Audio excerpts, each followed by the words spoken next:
I look at Ryan, and I know he's ready. You think he's ready for Tank? You think Ryan's ready for Tank? No. Oscar, my little boy. Tank is a beast. I look at Ryan's team, and they know he's ready. You think he's ready for Tank? You think Ryan's ready for Tank? No. Oscar, my little boy. Tank is a beast. I look at Tank, and he looks ready. But when I look at Tank's team's actions throughout the whole promotion, I am left to wonder, do they really think this guy is ready? You think he's ready for Tank? You think Ryan's ready for Tank? No. Oscar, my little boy. Tank is a beast. I really believe that Tank's team is worried he's going to lose. And when you're a fighter, nothing feels worse than your team not believing in you. You think Ryan's ready for Tank? No. Oscar, my little boy. Tank is a beast.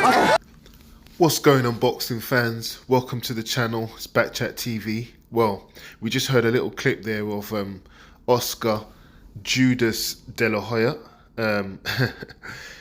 He never really had much faith in Garcia from the beginning, really. I can't really blame him, to be honest, because I think he was actually just being honest. You know, it was a candid little interview. He was at an event. Somebody asked him, do you think Ryan Garcia is ready for Tank? And in his opinion, because he probably thought there's a lot of people speaking, no one's really going to pay attention to what he's saying. And he just said his honest opinion. No, he doesn't think that Garcia is ready for Tank at the time.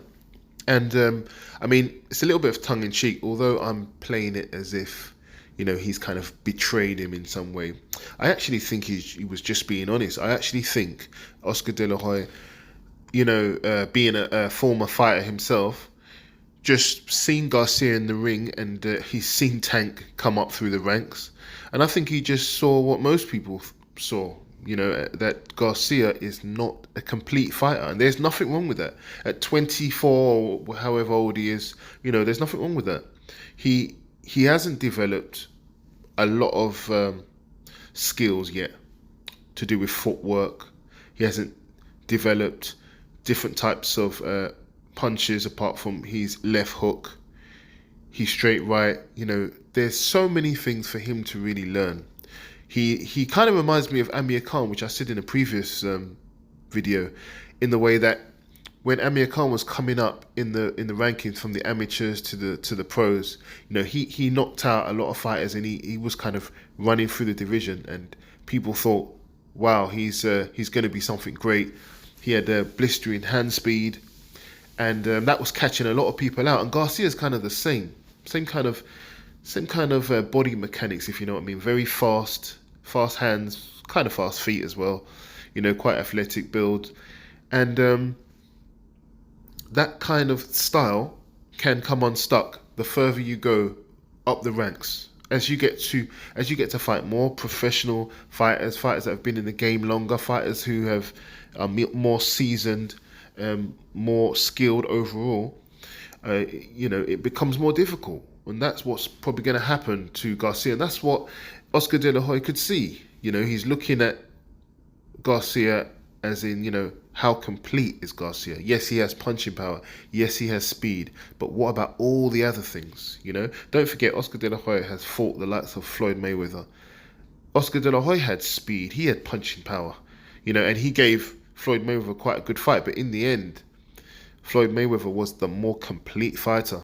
Oscar De La Hoya was just trying to guide him in the right direction and just kind of build the fight up slowly, you know, fight certain opposition so you build up your name. He knows how good Garcia is. He knows Garcia can beat most of the opposition that all of the opposition that he put him up against. But Gervonta is on another level. If you watch Gervonta, a lot of people who are just casual fans, they say, oh, he's got power, you know, you just got to look out for that power. It's not just his power. He is one of the most complete fighters I've seen. And I said this before, his footwork, his athleticism, you know, his foot speed, his mind in there. He's a really intelligent fighter, you know, and if ever looks were deceiving, it's Gervonta Davis. You know, he doesn't look as if he's the smartest fighter because of how he kind of carries himself, the way he kind of speaks. But that's got nothing to do with his IQ in the ring. So, you know, I think that Oscar De La Hoya, being an experienced boxer, saw that in Garcia and just said his honest opinion. He knew that Garcia has to develop, and he tried to steer Garcia in the right direction. Garcia, being a young guy who doesn't want to listen and kind of thinks that he's unbeatable, which is what happens with a lot of young prospects that have some, amazing talents that stand out but are not yet complete fighters. They often think that they're unbeatable because of how they're getting knockouts and they're a lot faster than their opponents. But they actually find out the hard way that there are a lot of things to develop. Floyd Mayweather actually said the reason why he wasn't beaten in any of his fights is because of how, complete a fighter he is. He doesn't do any one particular thing like amazing. He does everything good, he said. And that's very true. That's what I see in Gervonta Davis as well. That's what I see in Devin Haney as well. That's what I see in Shakur as well. These fighters, I think, are at the top. They do everything well. And they all had great amateur careers, and you kind of need to get to this standard, I think. And if you have certain skills missing, you can't get there, and Garcia has certain skills missing. So I think the best thing that could have happened to him was this loss. If you think about it, all of Garcia's fights, which fights do you think he learnt the most? And I can tell you straight away without even asking Garcia, and I'm sure he'd agree, the fight with Luke Campbell, where he got knocked down, he learned better defense and when to put his hands up and to get his distance right. And you see it in his fighting style. He improved massively after getting knocked down by Luke Campbell.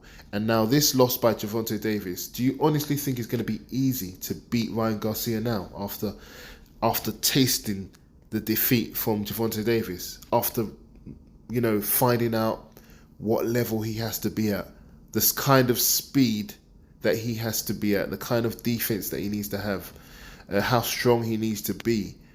He's going to be very, very difficult to beat. And so, I wish him all the best. I'm a Garcia fan. I wish him all the best. I think he's got a lot of skills, and I think that, he's only going to get better. He's moving up to 140 pounds. I think it's a good idea because I don't think he beats the top 3 or 4 guys, even at his best. I don't think he does. So moving up, I think, is a good idea. Now let's talk about his prospects at 140. Difficult division. Does he beat the likes of Josh Taylor, Regis Prograis, Teofimo?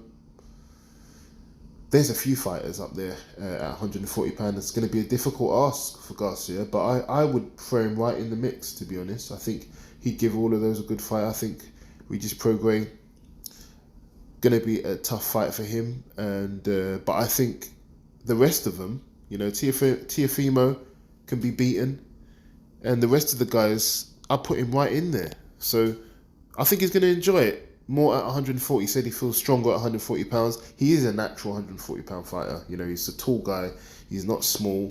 You know what I mean? And he did look quite drained in the fight with Gervonta, to be honest. So 140 pounds is his correct weight.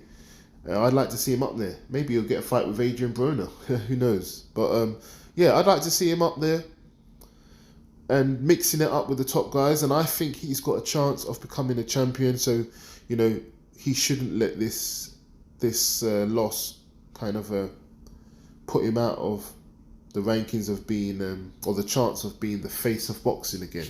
He's in his 20s. This loss doesn't mean anything. So the answer to my own question, Ryan Garcia, is not finished. Anything but finished. Moving up to 140, I think he should slowly acclimatise himself to the power of bigger guys and, see how he goes at that level. There's a lot of other fighters he could fight before fighting the top guys. You've got Ramirez as well at 140 pound. I'd like to see him really kind of acclimatise and not be so impatient. He's quite impatient because he's a young guy. He was impatient in the fight against Gervonta, which is why he lost. I don't want to see him make the same mistake and fight Devin Haney, because he will lose to Devin Haney also. And then it starts to get a bit difficult if you have like back-to-back losses, you know what I mean? So he should just be a bit more cautious, and he can be a world champion. All he has to do is stay away from Devin Haney, Regis Prograis, maybe Josh Taylor, and I think he'll be okay. He needs a bit more experience at 140 pounds to have a chance against those guys. But other than that, I can see him being a world champion again. Let me know what you thought of some of my comments and some of my thoughts. I'm on to the next one.